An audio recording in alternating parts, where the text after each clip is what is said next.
Hello and welcome to episode 7 of the Sackdown. Today we have Blaber from C9 with us. Also, if you like this podcast, make sure to follow all the channels wherever you get it. We're on Spotify, wherever you get your podcasts, Apple Music. We're on Twitter. Well, the whole episodes are uploaded on Twitter. I'm not calling it X. On Twitter, we are on YouTube. Obviously, Last Free Nation. You can subscribe there. But yeah, make sure to give us a follow so you can watch the episodes all when they come out. So we have Blaber here. I was actually really surprised, Blaber, that you were willing to do this. Like, I was going to, we for context, we scheduled this a little bit earlier in the year. We're like, oh, we'll do one after the season's over.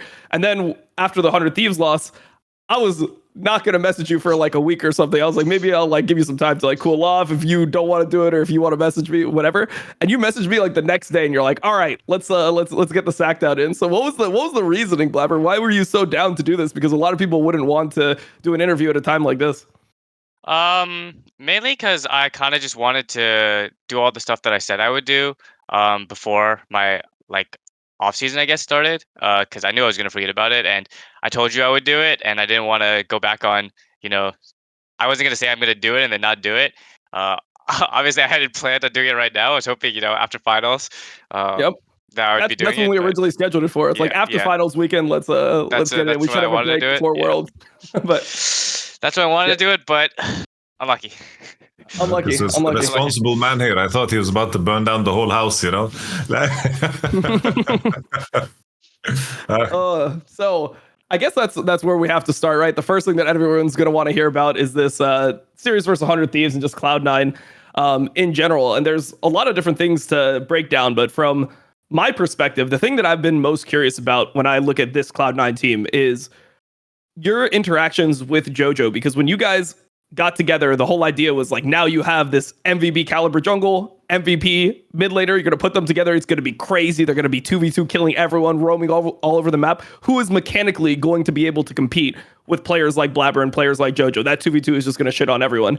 And it felt like throughout the year, you guys became like pretty passive. And even the way you guys picked wasn't to necessarily focus mid, kill mid, do anything specifically around the mid jungle synergy or play around the mid lane at all. So I wanted to ask you about how it was playing with Jojo and why we didn't really see what people were expecting from the 2v2, I guess. Playing with Jojo it's really good. I think that he's a good teammate and he's also really talented. Like individually, I would say that he pretty much wins every lane.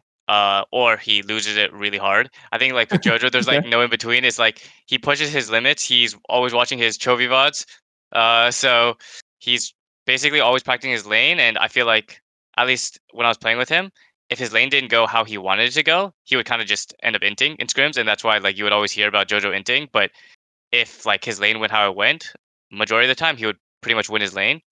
And then I'm not sure like what went wrong for us. I mean, I have like some ideas. Like I felt like as a team in general, we had really hard time, at least in spring, with consistency. Like when we first started, it felt like we would be winning our early games all the time, and then we would just throw. And you kind of saw that in playoffs too, of summer. But it just felt like we couldn't not throw. I mean, I don't know like how to say it, but like we would just get leads and then someone would just int, or like we'd be too over aggressive. And like also me and Jojo had that problem when we first started playing together, where like both of us want to fight everything. It felt like, and but we weren't always on the same page on what to fight. And then it just turned into like two players who just want to fight everything. No one really holding each other back. And it's like, can we fight here? Yeah, I'm down to fight here. And then the fight just turns terrible a lot of times. And then I feel like because we were throwing so much of our leads that it made us just like, okay, let's just get our lead because we're just better early game jungling and laning, and to get our lead and just try not to throw, I guess. And then that mentality is just really bad because it's like you're not really playing to progress the game, stomp the enemies. You're just like, okay, we're up 5k gold, no way we lose from this position, hold our zones, get Baron, end the game, And at least that was how it felt in spring. I felt like we improved a lot together as a team in summer, especially in regular season. I felt like we actually were pressuring pretty well and taking really good fights. And I'm not sure. I felt like going into playoffs, we kind of regressed a little bit. So like that part to me felt like the worst. As a follow-up, I'm curious because like you have been a part of so many successful C9 alterations. Did you feel like there was a specific type of player or personality that was missing in this roster in terms of direction? And how do you tie that into what your past role has been on C9 in context with this particular roster this year? I mean, personality-wise, the only thing that I don't have is Zven. Compared to my previous rosters, I would say Zven is just a player who I've always worked with in the past and was always really good to work with. But he was very like cut the bullshit type of guy. Like, why the fuck are you inting? What the fuck are you doing? You know. And I guess we didn't have that from a player standpoint this year, personality-wise. I'm not sure if I would say like we're missing a strong personality because all of us have strong personalities and specific ways that we like to play the game. Uh, but yeah, I'm not entirely sure what was missing. It just felt like we didn't click, and I felt like individually we were always doing well, even when we were having downturns as a team. But it just felt like as a team we weren't on the same page, and because we were on the same page, we kind of just followed what the other person wanted to do because it's better to do someone else's plan. But we weren't really, or then do no plan, I guess, like to do one plan than no plan. But it just felt like if we didn't really agree on the plan or we didn't really understand the plan, that we didn't do it well. Mm. Yeah. So there's a question that I have kind of about roster formation and, you know, League of Legends in general, because when you're building a roster, a lot of times you're trying to find players that complement each other. And the game in previous seasons, like last 3-4 seasons, there hasn't been like major map changes the way there was this year. So I wanted to ask you specifically about how it was interacting with Jojo, maybe because of how the map is. Like now there's a lot more safety in mid lane. They push the mid lane brushes back. It's a lot harder to gank mid lane in general. And when you're prepping for this, when you're going into season, you're thinking that like, oh yeah, I mean, we have different ways that we can play the game, but then there's things that happen, like minion changes come in, suddenly mid, it's harder to roam. Now there's brushes come in. I think this is part of the reason why we have such like an 80 mid meta. Did you feel like any of this was unlucky? It's like we got Jojo, and before the meta was like Vi Ari, we're gonna just fucking ult people and one shot them and then roam the map and do all this stuff. And then you get into this season and it's fleet footwork, absorb life, lane mid with like a Doran's Blade, TP, Smolder, Zeri, like Corky, all these champions that it's hard to interact with. Did you feel like any of this played into how you guys ended up forming your style? I mean, obviously a change in meta and change in the map is gonna change team dynamic. I will say, like Jojo last year, because of I believe last year the waves were still the same. He would always have pry on mid. He'd push mid because ball wave comes after mid wave. He'd always push mid, go dive bot, and he wouldn't be late back to his lane. Obviously, with the wave changes, it's harder because the minions just come at the same time now. They can easily clear the wave before you get there. But I'm not sure like that was like what we were thinking going in. To me, it feels like so long ago that these changes happened. It feels like, you know, I've been playing with these changes forever now. I remember thinking like at the beginning it would be really hard to gank mid because of how wide it was, but it did not feel hard to gank mid, at least when playing. Like for our mid laner or enemy mid laner, and it felt like at least in the AD matchups, like Tristana Corki, Lucian Corki, Lucian Tristana, the mid laners were like 1 HP every single game. At least it felt like they were playing the lane well, and it just felt very volatile. And I'm not sure like I would say that affected our style, but I will say like I feel like the meta before playoffs was really good for us when it was like basically farming jungle. And then I felt like after we had a transition into 14-16, the meta wasn't as good for us when it was kind of more like Ivern, Vi, Maokai, Sejuani. And it felt like AP junglers were a lot weaker. Also because AD mids were getting nerfed. So I think because of that, I think that style hurt us, at least going into this playoffs. Mm. I'm curious because I like that you mentioned like the meta shift, but something that I have noticed as an outsider, I'm tying it to this year in particular, and also like the previous year, remembering how everything went down at NRG, making like the run to win it all after you guys, of course, last year in my mind, if I remember correctly, you guys looked like the favorite to win it all because of how like strong individually you were. Has there been moments in time where you guys have struggled to concentrate into a set identity. In regards to like having role players on your team, I always see C9 as a team that tries to do it all. Like coming into now the 100 Thieves, like you guys had like an Italy LB, and it kind of went back and forth. Where is your stance, and what is your take on that? Like, how would you define like the identity you guys were pursuing, or was this like a major pain point for you guys? I think in spring, specifically in spring, we had a really big identity crisis. Where like pretty much our drafts were like we were drafting for our best lane conditions. It felt like to me. And They same were for me. unplayable. Yeah, same They for were me. It really felt like unplayable. we were drafting for best jungle condition, and it felt like no one really wanted to sacrifice at the beginning of spring to be like, okay, I'm gonna play Sejuani, or I'm gonna play Ornn, or like, okay, my jungler's playing an AP jungler. I need to play melee support, for example. I mean, Vulcan loves melee supports, right? But it's like I felt like we, instead of sacrificing for each other and being like, we go on stage, right? We see a draft and we're like, okay, we need CC in this comp, or we need a hyper carry in this comp, or whatever. We would just be like, no, this lane is unplayable. And then we weren't talking about that before, I felt like before it got to that point. And then it gets to that point, and then whoever's picking is like, I can't pick this, or I can't pick this style. And then it just goes to shit. And then our drafts, I felt like were just really bad. And then I felt like going into summer, we kind of were drafting a bit better. Like we knew what we wanted to play as a team, what our identity was as a team.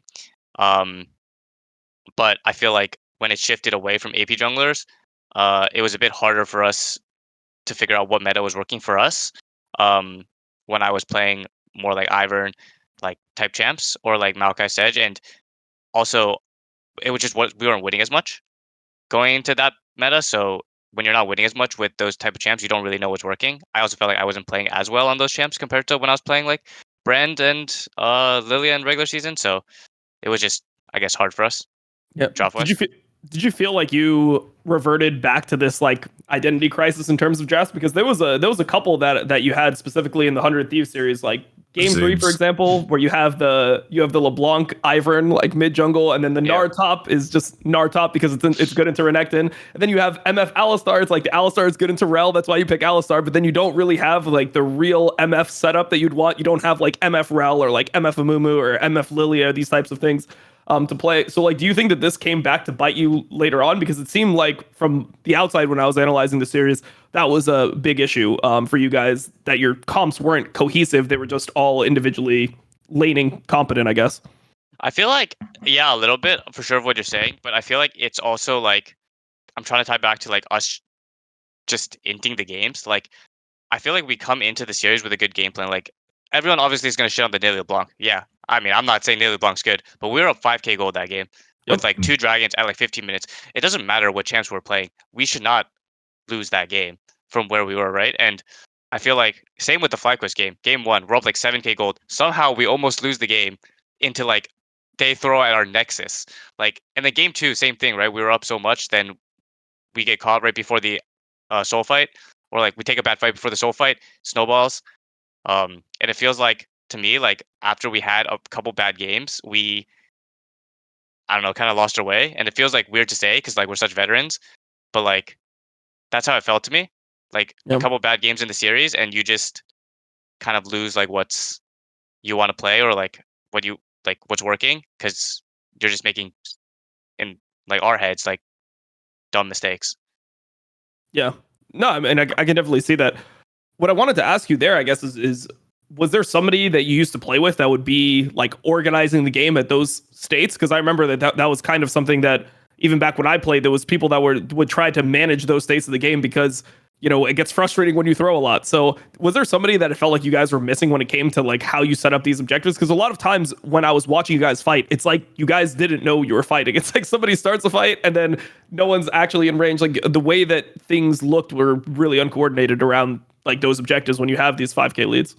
Yeah, I mean, like regarding fights, it's like generally me and Vulcan want to fight the objective because we're playing jungle support, right? It's Yeah. like when we have first setup in the zone, we want to fight, and if we don't have first setup, usually we don't want to fight. But there was like some disconnect between like us and I would say side laners, where like we would be like I'm gonna fight here, or like let's fight here, and then Silence are like, no, if they don't come here, like I can take this tower or something, and then it's like we end up giving our zone, but then which is fine. Like we give our zone to get gold or like some sort of advantage on the other side, right? But then after we give our positioning, we still want to fight.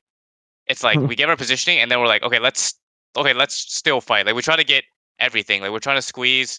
When like sometimes you need to do that because you're not actually winning, or like the game state is not good, right? But like when we're at 5k gold, we're trying to squeeze too much, or like even in scrims, right? It's not just a stage issue. It's like I feel like we all like want to be the best, and to be the best, you try to squeeze every little advantage. And it felt like we weren't good enough to try to squeeze as much as we tried, and that caused us to make a lot of mistakes. I feel like, but we're all striving to be the best, right? So you want to be able to do those things, but it just felt like we weren't able to.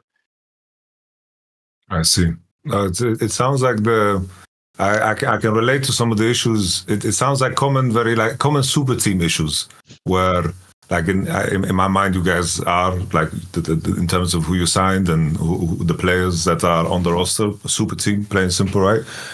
In terms of trying to like overplay and like play as good as you want to, and you're not there yet, so you overreach. It sounds very relatable and something that you can connect to past rosters. I think on my personal note is the 22 Fnatic, where we wanted to play here, but we need to understand that we're here, and now we're trying to play here, so we're gonna run it down and play here instead. Yeah. It's like the common trend. I'm curious because in regards to you guys as preparing coming into the best of fives, you have like the Flacco series and the 100 Thieves series.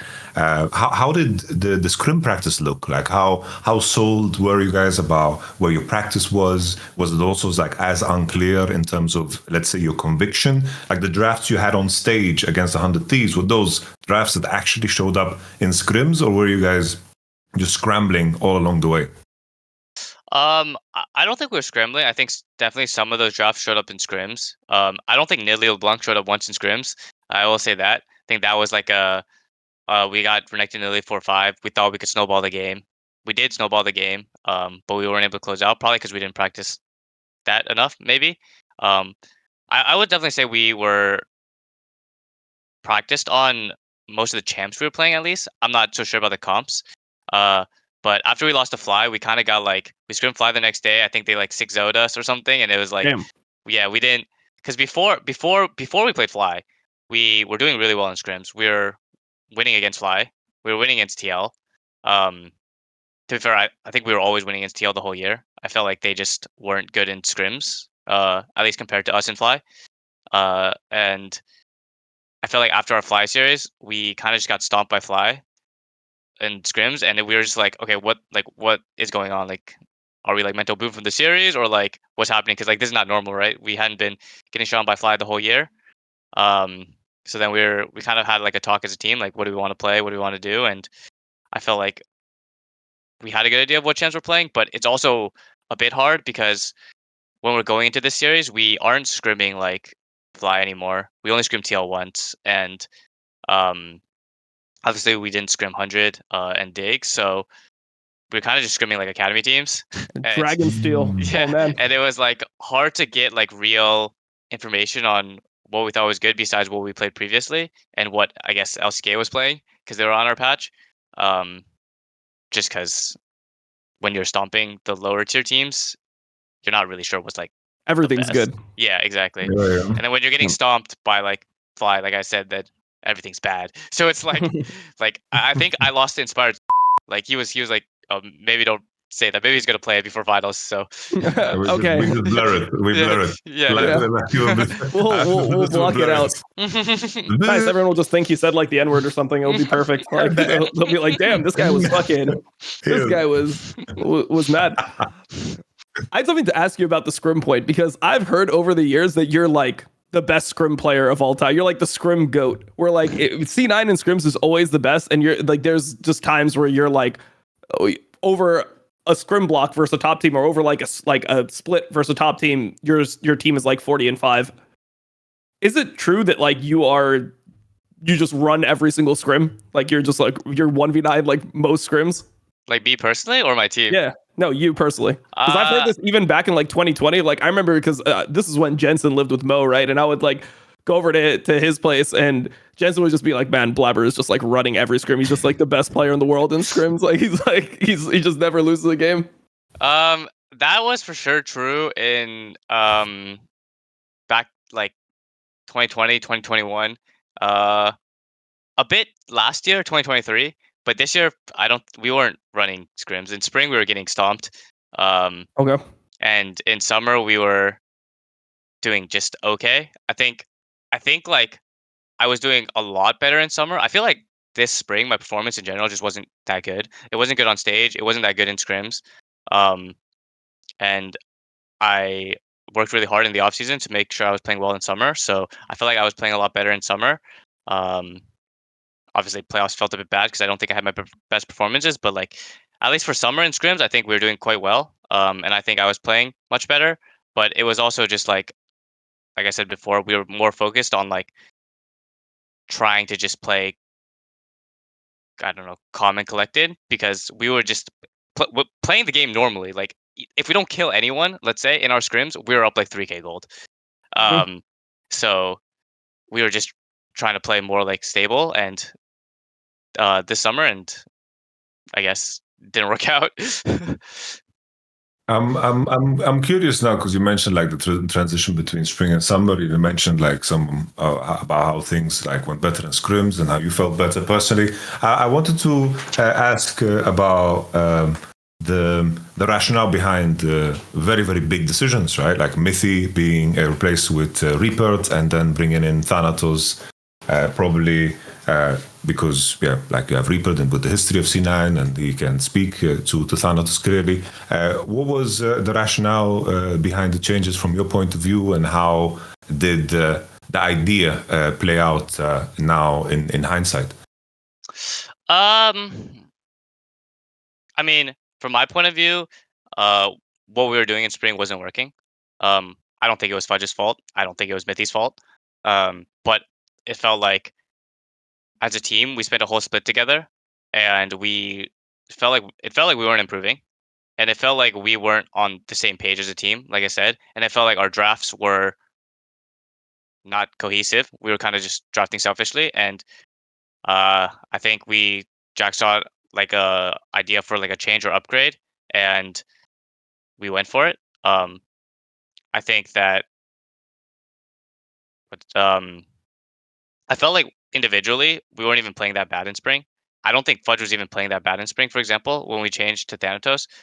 But maybe like we needed someone different to shake the things up for the team. To be honest, I don't really know too much, but it just felt like we needed some change. And also, I think regarding like our drafts, because we weren't able to really decide what we wanted to play or like enforce it kind of on stage, because the players were kind of just like, I want to play this, I want to play this. Reaper's someone who's always been like really hard on his players, like pick this no matter what. So that could be a reason for like why we decided that. So he's the one that told Jojo to just lock in LeBlanc no matter what. He said you have to play LeBlanc here.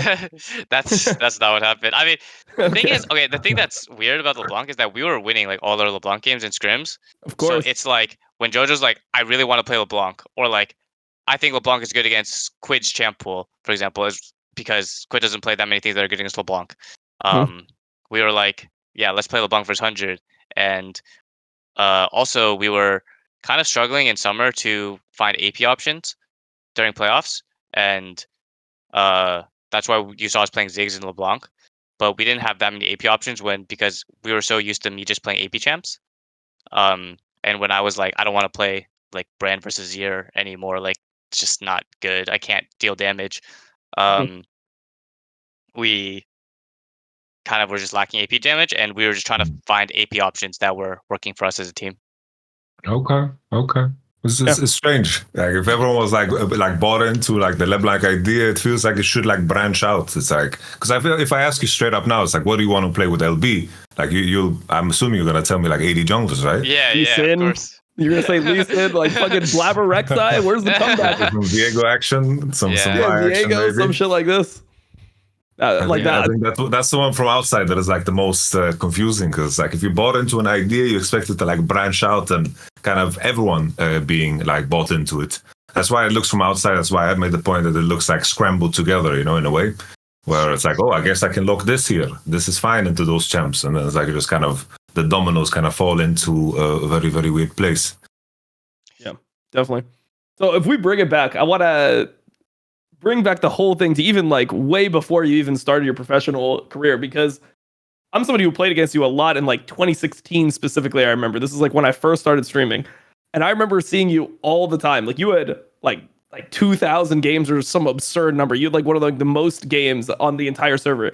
And you were a player that was like normally I think around like 200 LP, which wasn't like that low like at the time, because obviously the ladder was, you know, like now it's crazy inflated. So like, yeah, it was different. Challenger was 400 back then, I think. Challenger was like 300-400. Yeah. And I played against you so much, and like you would play Elise almost every single game. And I remember like being like, okay, this guy has like thousands of games. Normally, if you see somebody who has like 1,000 games and their 50% win rate, you're like, oh, this person will just never be good. And then the next season, you just were like top 5 on the ladder, like one of the best junglers in solo queue. You obviously like ended up going to scouting grounds. You joined C9 shortly thereafter.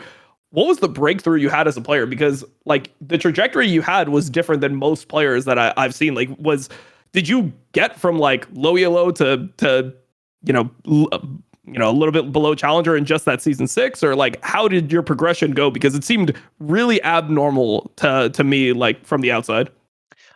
So I've been playing League since like preseason, season 1, because my brother introduced me to the game. Mhm. So he was like playing right when it came out. So then I played a little bit, but basically I was playing badminton until I was 15. So season 5, I guess. And I was playing very seriously, probably like 4 or 5 hours of practice every single day, 6 days a week, Damn. plus school.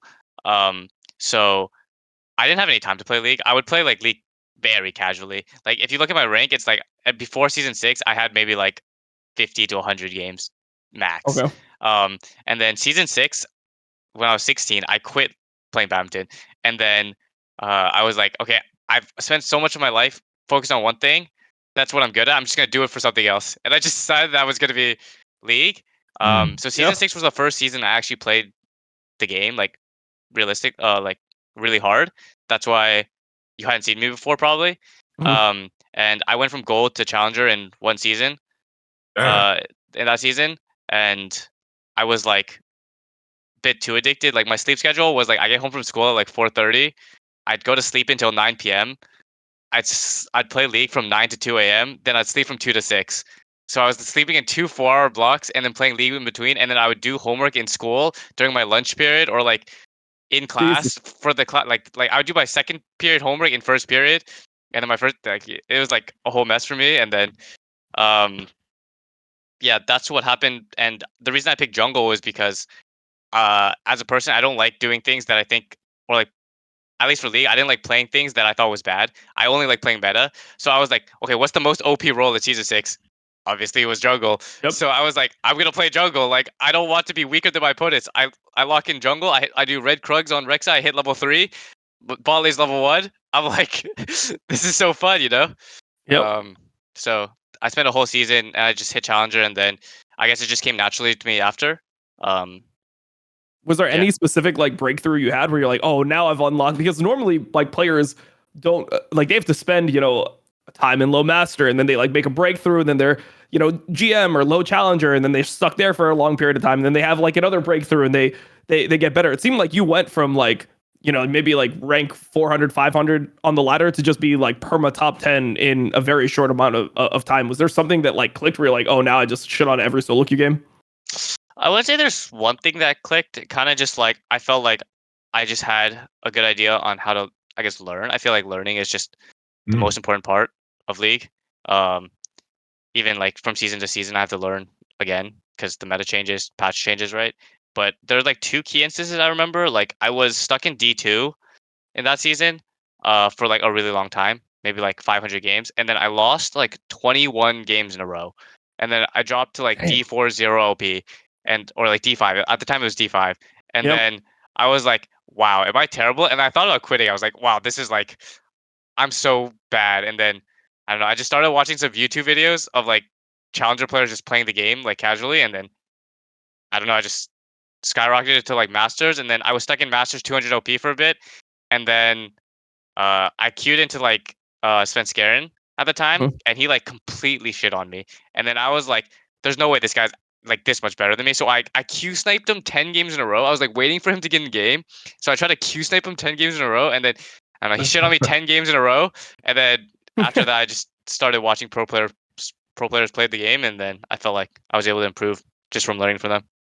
Who did you watch?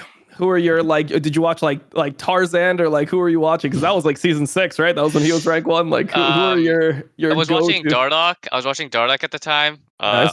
I was obviously watching Sven after he shit on me.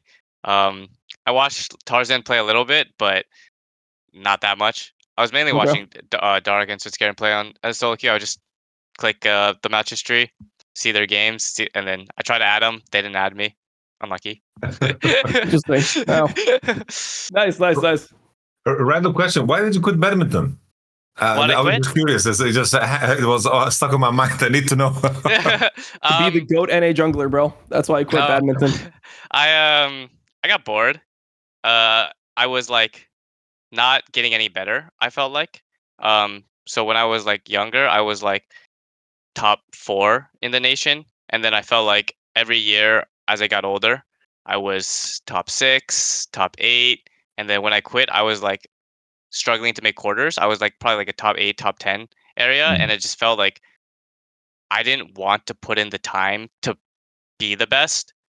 And also I was a bit discouraged because I'm really, or not really short, but like I'm short, and all the players that I was playing with had their growth spurts. They were like 5'10", and for me, like they get somewhere in 1 or 2 steps. I need 3 steps, and it's like there are a lot of players who can make it being short, but you have to put in so much effort. And I was like, nah, I'm done. That's exactly why I quit baseball. That's literally the exact same reason. It wasn't because I was short. It was because I was so weak. That was why I quit baseball. Because when I was playing, I was playing really competitively. I was playing on like traveling teams, and like in summer I would just go to full baseball summer camps. And when I was in 6th grade, there were 8th graders that already had like went through puberty, like full beards or whatever. And when you made the jump from going, actually no, I think it was 8th to 9th grade. You're playing with high schoolers. You're playing with people that have hit puberty that just like literally have full beards, like 6 feet tall, like they have muscles, everything. And the weight. He's describing me. Literally, I've seen pictures of Yamato when he was 14. If you see pictures of me when I'm 14, I look like a kid. Like I'm still a kid when I'm 14, or I think I was 13 at the time, because I was 1 grade back. And the weight of the bat increased by half a pound. And it was too much? Going from middle to high school, and it was just too much for me to like really swing the bat. Like it was just too heavy for me. And I just remember being like, oh, this is so much bullshit. Like you have kids that are like worse than like I put my whole life into it. Like I'm like there's kids that are clearly not skilled, but they're just so like naturally stronger. They hit like puberty earlier than me, and I was just I was just so triggered by that I just ended up quitting. I'm like, fuck it, I'll just play like Dota or something. I'm done with exactly how I felt. It's too fucking funny that both of you became junglers. It's like, this is too hard. This changes too much. I'm gonna fucking stop it. You guys are playing the role. It's like anger. It's the anger. Yeah, I swear. Anger is like kind of OP as a jungler. I swear, like you got to be kind of angry and just like want to kill people. Like this is what it is, man. In game, obviously. Everyone wants to flame you in game. So if you can't handle it, like you can't be a jungler. Like yeah. Just nice. Junglers are all mentally ill. Something that we've known for years now. Like we just all have some like deep trauma and insecurity from our past, and we just channel that into playing a game and trying to make other people feel as miserable as we did when we were kids. Excellent. Yamato, where do we go from here? There's so many things to talk about. I'm curious because we just had contracts on, right? And like he reflected on like him like moving out of C9 and like having opportunities to make a lot more money, and like him looking back at that as a potential like a different choice that he could have made at that point in his life. But you're a player that has stayed in C9 your whole career. I wanted to ask in terms of like your decision in that. It's like Jack is of course a major figure. Like he's been running C9, and he's like from outside it always looks like everything is in terms of how aggressive the off seasons are and how the moves are. My conversations with Jack have always been very, very positive. I wanted to ask about your experience in general about working in C9 and why you have been having such a strong conviction in staying in C9, because maybe along the line, maybe you can share that there was opportunities where maybe you could have gone elsewhere or something. I don't know how much you can talk on this. Yeah, I mean, there's only been, I mean, I guess I can talk about my like career after, but there was only one time I ever considered leaving C9, and that was 2019. So after I had played LCS, kind of like half LCS, right? In 2018, we made finals, got 3-0'd by TL, and after that, I had a bad world showing. I deserved to be benched because I was worse than Dennis at the time, and going to 2019, I felt like I played one split academy. I was like, I don't want to play here. I feel like I'm so much better than my opponents. I didn't even win the split, to be honest. That was the worst thing. I didn't even win. But like going to summer, I was like telling Jack, hey, I want to um, play LCS. Like, do you think any LCS teams would be interested in me um, if I can't play our C9? Because I don't know if you remember, but the 2019 was the season Dennis won MVP. So in my head, I'm like, I'm not playing at C9. Like I either I leave now, I leave later. Like I'm not playing here, you know. Um, so for me, I asked him, and then he told me like, I'm we really want to keep you. Like you're part of the future of C9. Like we want you to play eventually. I'm like, you do. And then I was like, okay, but like I don't want to make like academy money. Like I still feel like LCS teams would want me even going into summer. So he tripled my salary. So I was like, okay. Damn. I was like, okay, I'll Nice. stay. Triple the salary for an academy player. My Yeah. God. How So inflated were things back then? That's I was actually crazy. making, yeah, I was making like I think like almost 200 playing in Jesus. academy. So I was like, That's okay. triple what I made when I played LCS. Actually, no, it's like about quadruple, like around 4 to 5 times what I made in season 4. So Yeah. Nice. Yeah, so I was like, I was like, how could you consider you want to keep me? And then he was like, yeah, here's the bonus increase in your salary. And I was like, okay, I'm convinced. Oh, really? But that was the only time I've ever asked to leave. In the I think 6 or 7 years I've been here now. And can you elaborate more on your relationship with Jack and what makes C9 so special to work with? Like that was a very pleasant moment. I imagine they tripled your salary the moment like you had some concerns, and I imagine you've been treated super well. What can you tell us more about how Jack is and how everything is being run in C9? Yeah, so I've had a really good relationship with Jack. I feel like since the moment I got here, he's always been super nice to me. And I feel like we're generally on the same page on how we want to do things. I will say I've been through a lot of different iterations of, I guess, what we do here at C9. Like when I first started, there was no workout. There was no like, um, I guess like that much team stuff. You know, we kind of just like scrimmed, ate together, sneaky would go home, eat stream. We didn't really have like mandatory workout in the morning. Like the team environment was, I guess, just a bit different. Now it's like every morning 9 a.m. No matter what, everyone's there. We're working out for a whole hour. Then we have like a scheduled team meeting every single day for like 15 to 30 minutes. But it feels like now everything's more scheduled and more structured on what we do. So like that part of the org has changed, I would say, since I first joined. Um, but my relationship with Jack, I feel like has just I wouldn't say changed, but it's just grown. Like we're a lot closer now. I feel like I can talk to him. Like obviously he's my boss, right? And he pays me, but I feel like I have a just close relationship with him in general, just because we've been working together for so long. Um, so it's always been nice to work with him, and he's always upfront with me about things that are happening that might affect me. So it's just been really easy, I would say, to just work with him.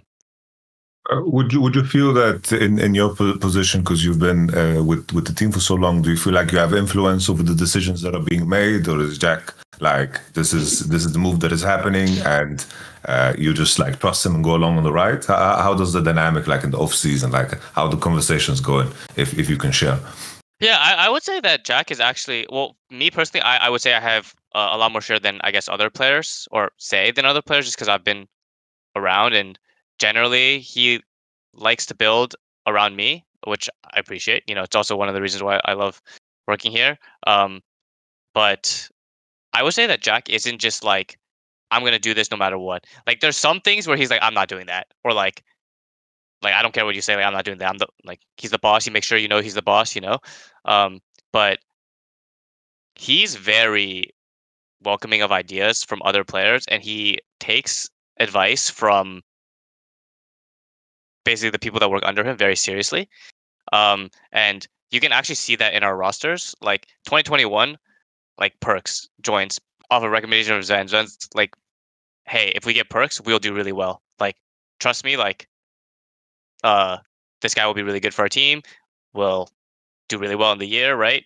And he got us out of groups, I guess, in 2021, and we want to split. And maybe it cost him a lot of money, but Jack was willing to do that money to go off something that Zven really believed in, a player he'd worked with before. And 2022, like with Fudge and LS and the like summit and stuff, I think a lot of that was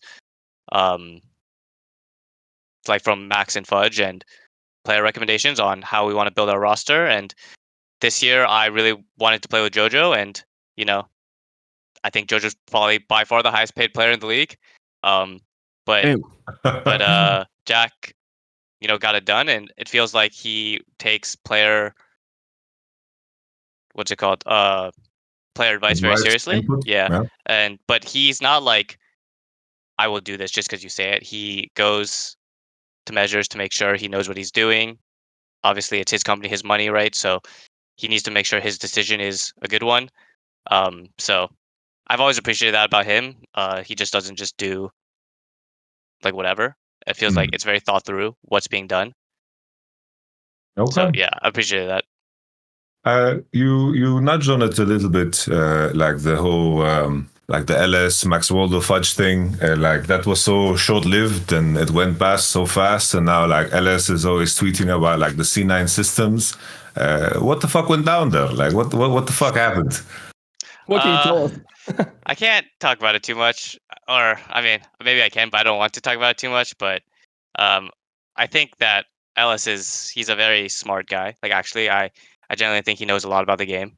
But I think it just didn't work out like in person.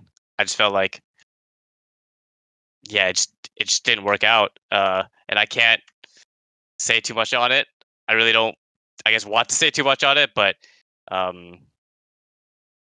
yeah, that's all. Sure. That's all. I mean, said. Yeah, that's okay. You can read between the lines. I mean, as somebody that knows the situation, I mean, Jack is. I mean, pretty much all that needs to be said is Jack is he actually does believe in the systems, the things that Cloud9 does, the workout, the meeting, just having all this time spent. And if you're going to be part of C9, you have to partake in all aspects of it. You have to be fully committed to that idea. And I feel like that kind of just goes against what LS sees from, being a coach. I think LS wants to do things his own way, and Jack wants to do things the way that has worked for Jack in the past. So I feel like that's pretty much the whole situation summed up, at least from my perspective. Yeah, I will say, like, it wasn't like, it's not like anything crazy happened. It wasn't like LS punched someone and then Jack fired him. Like, nothing crazy happened. Yeah. I would like to see LS punch someone. I don't know how much power he has. He's been in the gym. LS has been in the gym. He's jacked. Yeah. Maybe we'll get league boxing fights when league slowly begins to die. Yep. But the issue is my weight class is fucked, bro. Like I have a fight against Broxas and Young Bucks. Like, yeah. I need to cut some weight. It's fucked. Fucking Blaber is going to be tearing up the flyweight division. It'll be insane. I don't even think, by the way, the flyweight is like 120, no, or something. What is flyweight? 125? What is it? Is it 145? 140? No, 145. In boxing, it's 112. Let's see. Okay, 112. Okay, not bad. 62 kilos is flyweight? Yeah, I think so. I can't even make that. I think I'm like 46 kilos, maybe 46. No 47? way. Yeah. That's insane. Well, respect. I guess. I mean, not actually that good, brother. I'm trying to gain weight. It's really bad for my body to be so skinny. Like, I hurt my wrist so easily. It's like kind of fucked up. Yeah. Shit.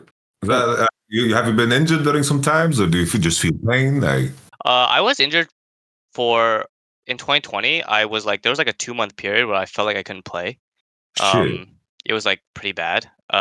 So I ever since then, like it comes and goes, my wrist pain, but it's not nearly as severe as it used to be.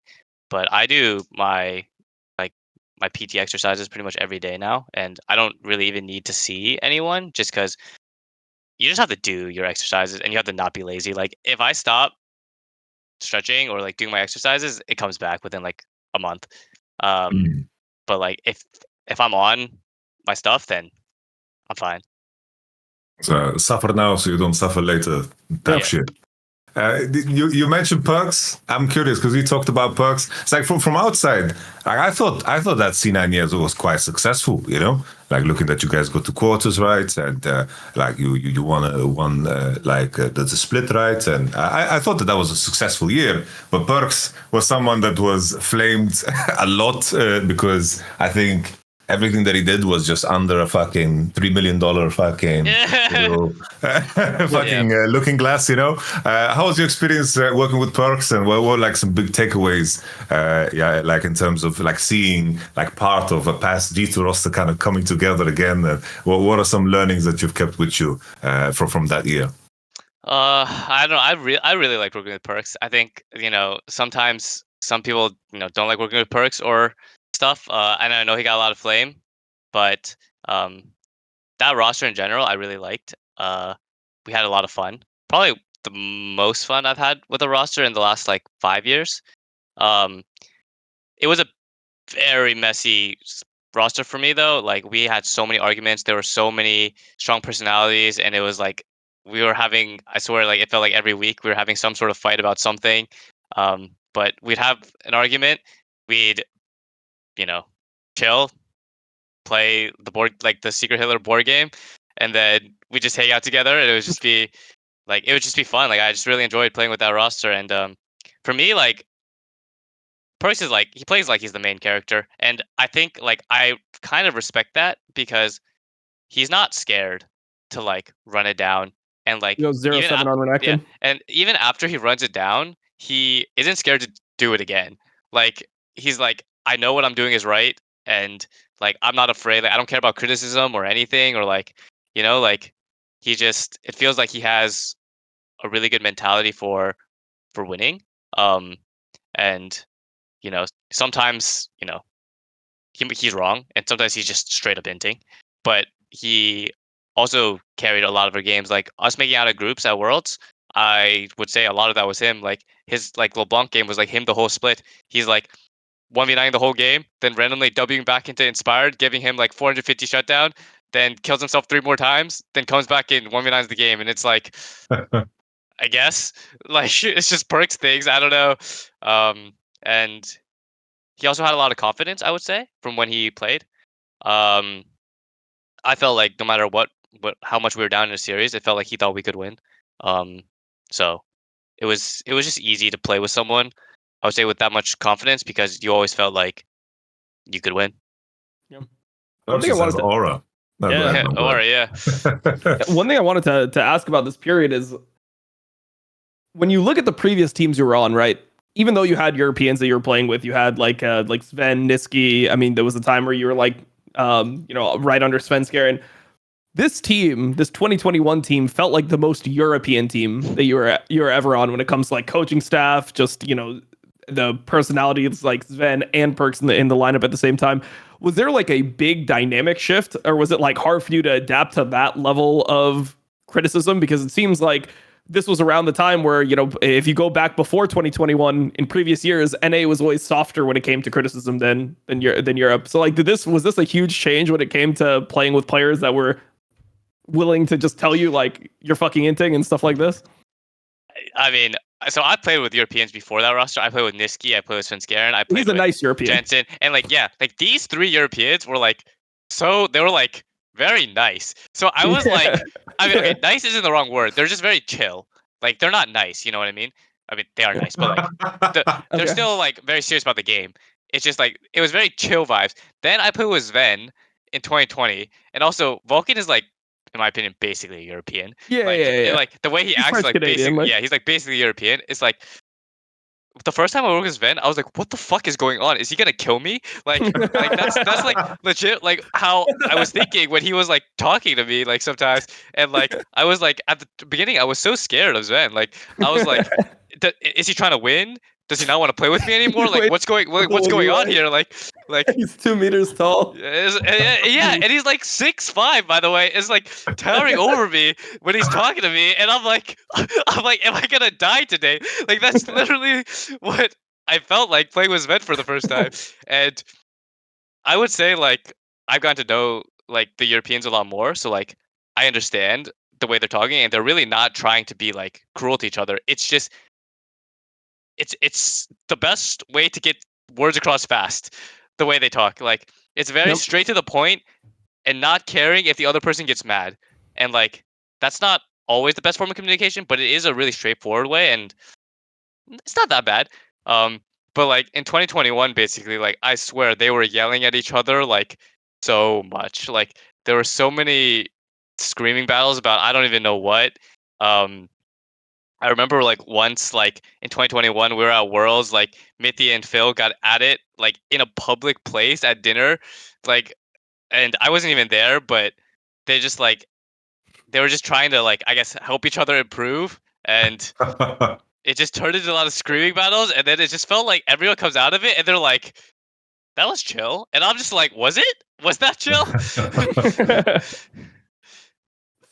Oh, Did I you love guys have hearing any, it. how about like, but just so everybody that watches, because like there's two things that the people that are watching is like when we say European, it's like very straight to the point, harsh with the words.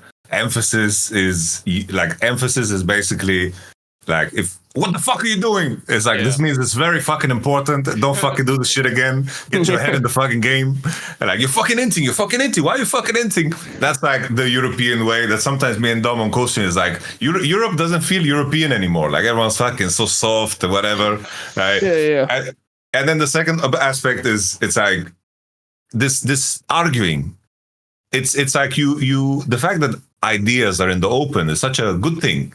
Do you feel like there was less of that now in this year's iteration? Did you guys have arguments? Did you have clashes? Did you miss that sometimes? Those arguments in the open where people get like passionate and angry? I wouldn't say I missed it that much this year. Like I've basically since then, except for maybe 2022, um, my rosters have been very passionate about their points. Like I would say like Thanatos and Jojo, for example, and Phil's still here, like they aren't as aggressive, but they're very passionate about what they say, and they will make sure like you know what they're saying. Mm. Um, and I would say like I've had a lot of very passionate players, and everyone talks in different ways, and I think it's important to talk differently depending on who you're talking to as well, um, unless you want to create conflict. But if you're trying to, get your point across, I feel like you will have to, and I feel like we had some of that this year. Not as much as 2021, I would say. I think that was a bit too much for me. Okay. But Okay. yeah, I would definitely say we didn't really have that much of a problem, at least in summer, getting our points across. Yeah. I'm curious then, like, because I'm tying in this year. I'm thinking back to the previous year. You guys lost in the finals against NRG, and my memory, maybe Don can help me here too, because you had the finals. I thought you guys were favorites, and I thought once again for me, like I've always said this to Don, I was like C9 is always the team. I feel like they are trying to do everything at the same time, and they're not like just funneling their resources and ideas into one thing. Because like every like good team, it's like we watched JDD that same year. They're very streamlined in the way they played. They played the same way every time. But of course, like comparing any team to JDG from that year is a little bit unfair. But I hope my point comes across. In that finals against NIG, I remember thinking, yo, why is this team not just rallying around Berserker in the way that he's playing? Did you experience similar things, or how was the preparation coming into that finals, and why did you guys fall short against NIG? I mean, preparation going to that finals was like a bit, I wouldn't say like annoying, but it was like we thought TL was going to win the whole time. And we hadn't even really prepped for NRG that much. We prepped a little bit, right? But it was like I felt like everyone thought that TL was gonna win the whole time. Um, and then when they didn't, like we didn't have that much prep for NRG besides like what they played the day before. I mean, like that's like pretty good prep because like they're not gonna change the whole strategy, I guess, going into the next day of games. But um, it felt like we were expecting to play TL and that NRG were the weaker opponent. And I would say like that didn't really affect us going into the day, but I do think that in general, like me and Emenes just didn't play good on the day of the finals. I think we just had a bad series, and obviously we should play around Berserker at the time. Like I remember he was playing super well, but it just felt like we were just playing off, and I don't think it was like that much to do with prep. Just felt like we didn't play well in the finals.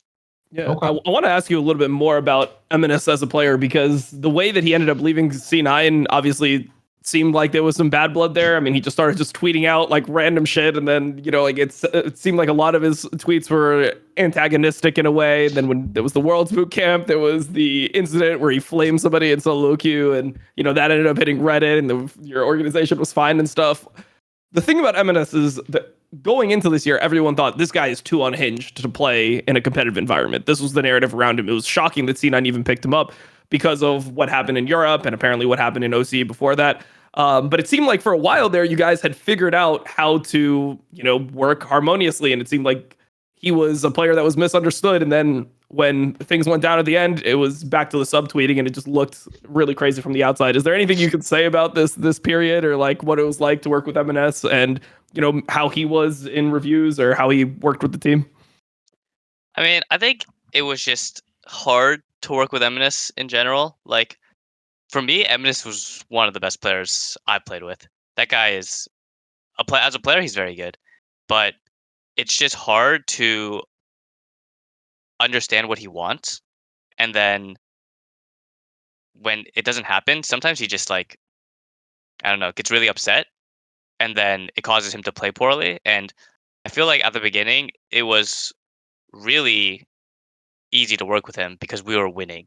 Like Spring Split, he comes in, we literally just win, and then we go to MSI, and then obviously we're not winning. We're at MSI, right? Like we're getting shit on in scrims, and it's like at some point it feels like he just lost trust in the team, or like I don't know, mental boomed a little bit. Like, and then after that MSI, it was just like the team environment was just I don't know.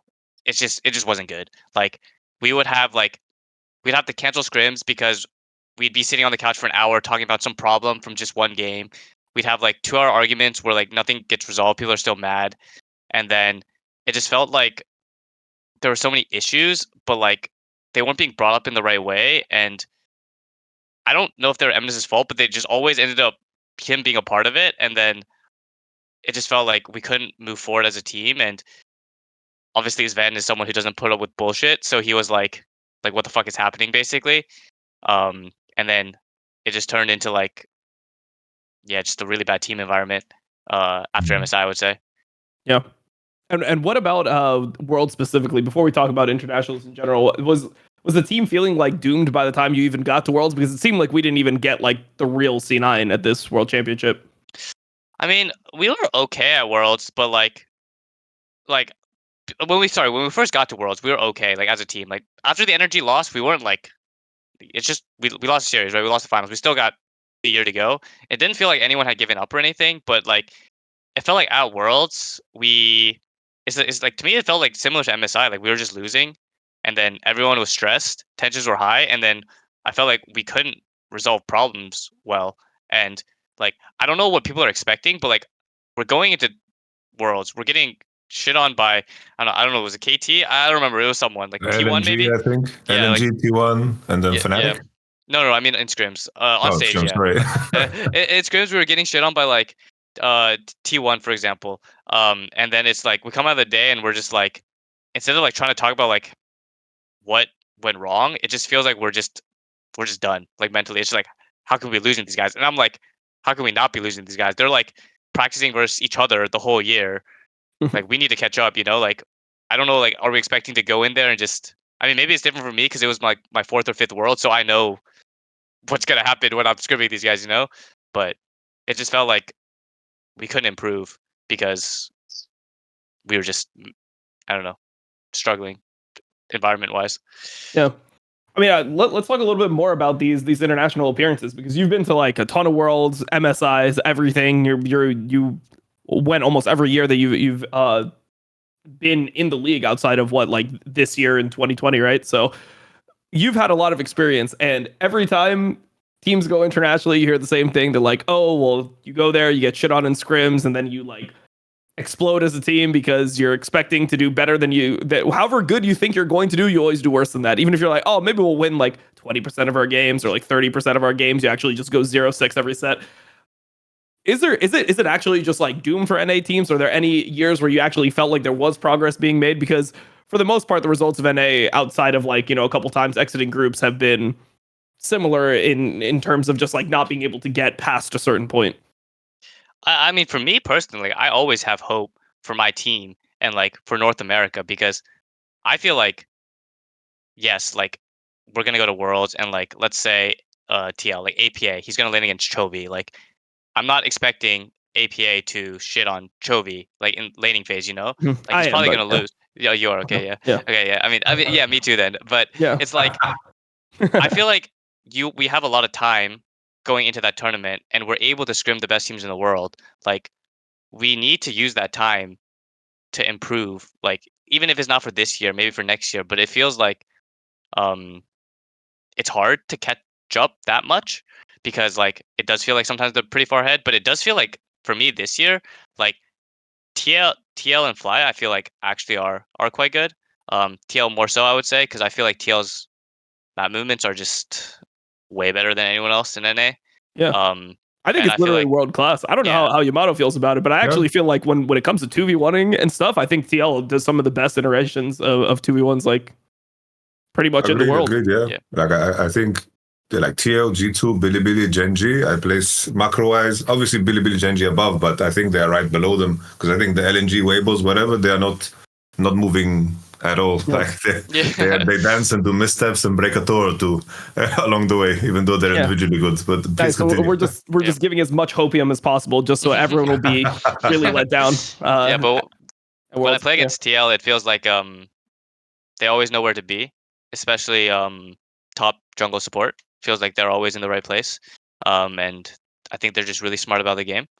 And because like they're doing the right things, it feels like they put themselves in good spots to win fights. They position themselves well in the fights.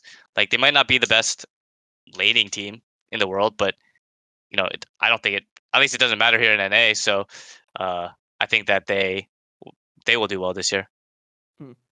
I don't want to cut you off too much with your point about internationals. I felt like you were getting somewhere with just like the how it goes to progress, and then not even just for this year, the next year, and how you had just like generally you had hope for your own team. So I didn't want to cut you off too much and allow you to continue to go. But I think you're going somewhere about like relative to other teams. It felt like you were going to say that it doesn't seem like it's insurmountable or something like this.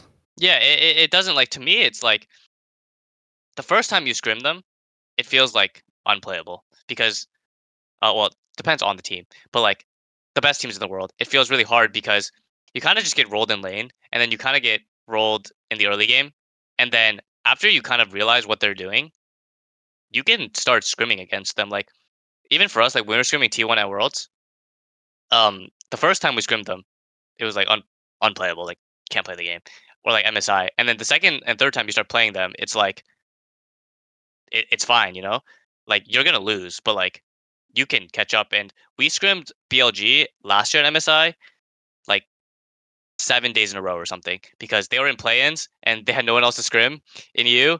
So like, or maybe like 5 days, and every single day, like at the end, like that's why we thought when we drew BLG and MSI that we could actually win because like at the beginning when we first scrimmed them, it was like 6-0, 6-0. Then like towards the end, we were winning like 4-2, 3-3, like, and it felt like we could actually compete. And I felt like that like before at other internationals too. Um, so I just feel like you just have to, stick it together and figure out what to improve on, because it's like, if I'm like an Eastern team and I'm getting shit on by C9 from NA, like they're probably like, what is going on? Like, why are we even going even with these guys, you know? So I think all teams have their own problems, and obviously scale is the most important. Like, you're not just gonna win off team vibes, but I think it does help. A lot of people say otherwise. It's just alcohol all the way. Yeah, we've been hearing some different things. I don't know. We talked to Contracts and Carzy recently. Like, Carzy said some insane things about how to actually prepare a team dynamic wise. What did he say? Oh, you haven't seen the episode. We'll send you a timestamp after this. Okay, it's completely mentally ill. Like in a 10-minute stretch, we talk about like gender identity. We talk about players playing on ecstasy, like drinking in the crowd, you know, like how you shouldn't actually like do tryouts. Instead, you should just go like party with the people to know if they're actually going to be good in a team environment. Like it gets mentally ill. But you know, like 2019, like I heard that like Jensen and Smithy, or mainly Smithy, were just going out. Like the night before their match, they were just drinking at like 3 a.m. I was seeing them there. Yes, I can verify. Like I was, I was literally there. Like, they would go right before their match. I'm pretty sure Smithy played like 3 solo queue games the whole year, probably. Like, and I don't have his account, but like he was in D1. He goes on stage after like drinking the whole night, going to sleep at 3 a.m. and just goes on stage as 1v9. He's like, I'm gonna ward here, and then he just. I don't know. Maybe they're onto something. I mean, Zven did an episode of Crackdown back in 2020 where he told me, he's like, I'm pretty sure, like, I'm almost 100% sure that Smithy was playing some of these games still drunk from the night before. Like, he actually said this. So, you know, it kind of brings me back. It brings me back, bro. Like, I was a sub of Lemon Dogs, like when Nuktak was fucking playing there. And basically, like, the finals, LEC finals, was at Gamescom. And there was, like, some crazy Captain Morgan party. And everyone got fucked up drunk. Like, Like, Nuktak was, like, sick. And I remember, like, 0-0, like, brought a girl into the hotel room. And, like he couldn't sleep. Nuktak came to me the next day. He's like, Yamato, you need to play.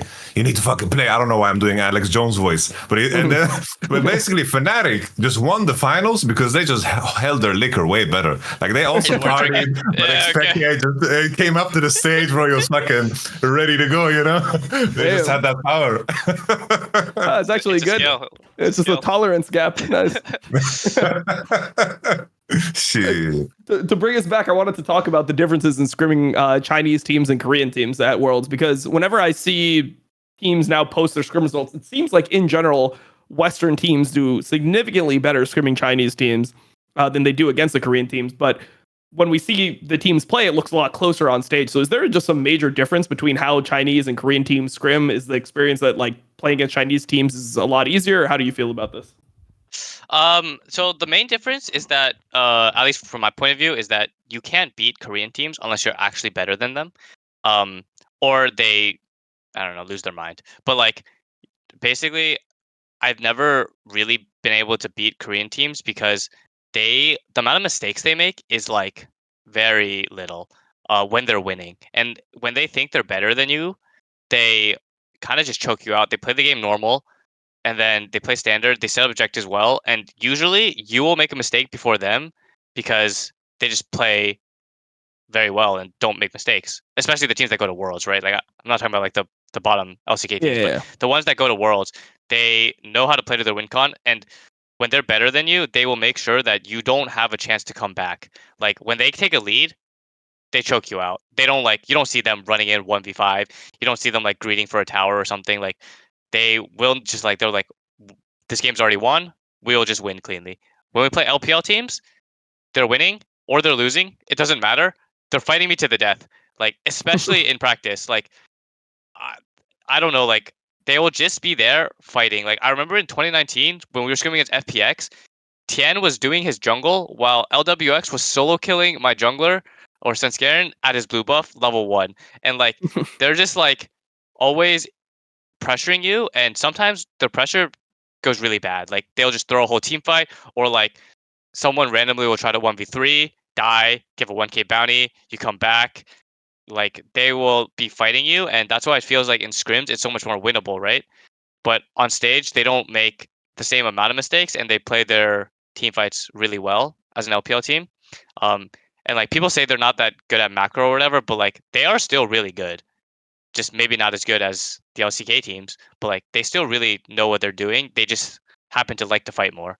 Yeah. And that's why it feels like in scrims you can win versus the LPL teams more. And it's also why LPL will do so much better against LCK teams because they are like just as good individually, so they can actually win.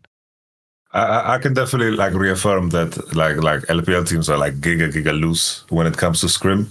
So something that I can point out is the two outliers that I faced that were very different from like the region they were in was like when I was in Sandbox, it was like the Dam1 year when they won Worlds. Scrimming against them, like they were the only LCK team that scrimmed like giga loose, like really loose. Like they fucking played whatever the fuck they wanted. Nuguri was trading like a fucking maniac. Like they just fucking they challenged you, and it was very different from scrimming T1 because we could win a game or two against Dam1 with Sandbox, but scrimming against T1 we would just lose. I think my win rate against T1 is like probably like 3%. It's like that's like same. I can't win against T1. can't win. It's like, it feels like I don't know. Those players get whipped. I think if they lose a scrim, like they're so fucking disciplined. It's insane. And then it was also like 21 at Worlds. It's like we could beat Dam1. I think we went like 8-1 against Dam1. But then when we scrimmed EDG, I was like, fuck me. There's an LPL team that is giga disciplined. Jesus Christ, bro. Damn. I was like, these fuckers want to win Worlds. They're sharp, you know? It's funny how like the opposite became like emboldened them in a way because they seem to tap into what the region was lacking in a way to become like a serious outlier, which is very, very interesting. Yeah. It's interesting to hear that that's how T1 scrims because I feel like now when I watch T1 play, they seem like one of the most loose LCK teams on stage. Like when I'm watching them play, it's like they'll throw 5k leads like nothing. They'll just have this like horrible like Olaf fight next to Baron. They'll throw the game, then they'll just fight you again and come back. They look like an LPL team to me when I watch them on stage, and they don't seem like they have like the giga discipline when it comes to Baron. It feels like T1 is just like, oh, we're losing. We have like 5-second tempo advantage. Just start hitting the fucking Baron and see what happens. Like maybe we just like win the game here. So it's interesting to see that T1 actually scrims way differently. I have to say though, maybe you can add Blaber, but on my end, I managed to run into T1 in the cases where it wasn't this roster. And the one time I was at Worlds was we had them in our group. Like so, I didn't practice against like the Korea, Gumayushi, Faker, T1. Maybe they restructured. Is it the same experience with this variant of T1? I think I've only played against this roster on stage. I believe I've never beat T1 on stage ever, and I rarely beat them in scrims. I mean, I think that the LCK teams in general are playing more loose, like less like they used to, and more fighting because it feels like everyone's recognizing like to win the game you need to kill some people, right? And it feels like that LCK is adapting more of that style, but still keeping their own style, and LPL is adapting a little bit more of the safer style. But they all have their strengths, so they play to their strengths. But I do think that both regions are just improving on their weaknesses, and at least for me, when I scrimmed T1, I felt like they were not. I mean, I don't know if it's controlled or not, but they're like shoving it down my throat level 1. Like I remember one day I played against like I guess like now they're slumping a bit, but like last MSI 2023 MSI, like they would play Nidalee every game, and it's also what made the Eastern or the Western teams think Nidalee was broken that MSI. Like they played Nidalee, invaded level 1. Faker would play Scion. Faker would push mid with Q. Then level 2, he would just leave his lane, sit bottom with Nidalee, and they would just like die my bot over and over again. And they were playing Jinx Aphelios meta, right? So when one, I don't know if it's Aphelios, but it's like Jinx something meta. And then with one ADC just kills the whole tower, or like the enemy ADC is like over. Those champs carry no matter what, right? They're not like playing like MF or like Jhin or something.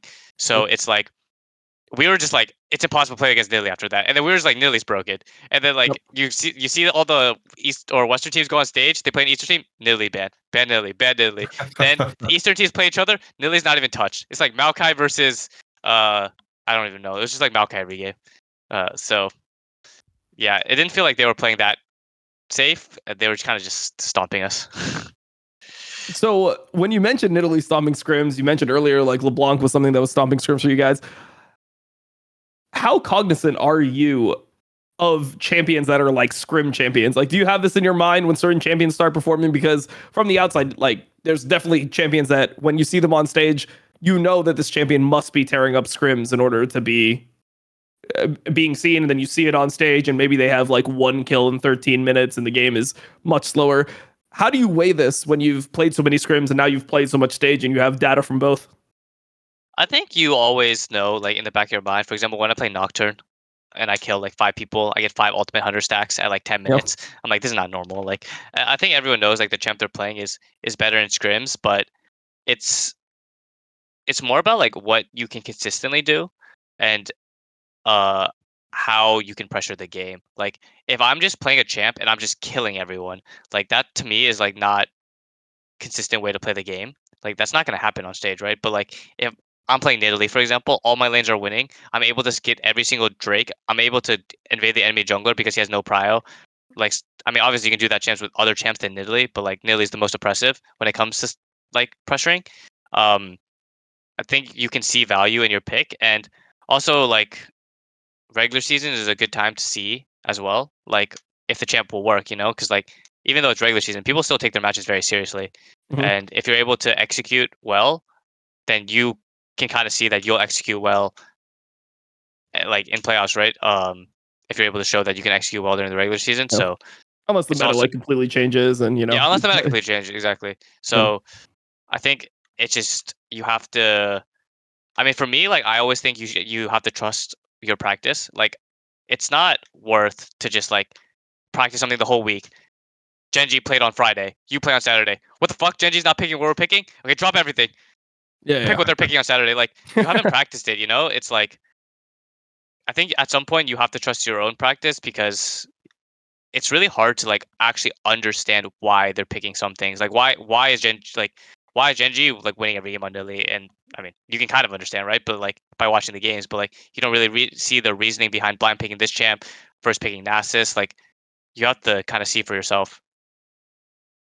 The scrim poison is very real. Like, there's so many champions that like do so well in the East, but like the downloading of like how to execute seems to like not be there. I think like Lucian Nami is like a classic one. It's like Yeah. bot laners are good at playing Lucian Nami because they lane well, but how do they win games with it? They have no fucking clue. And then like you play against fucking LCS at MSI, and Lucian Nami is fucking dashing Killing on you down. 5 people because you guys are playing like Galio, Kindred, and like trying to chase them. I And remember like that. Elk just swinging his nuts in your face. You're like, what the fuck is happening to I us? remember that. I wanted to follow this up with like I'm very curious because it's like in Europe you also face the same issue.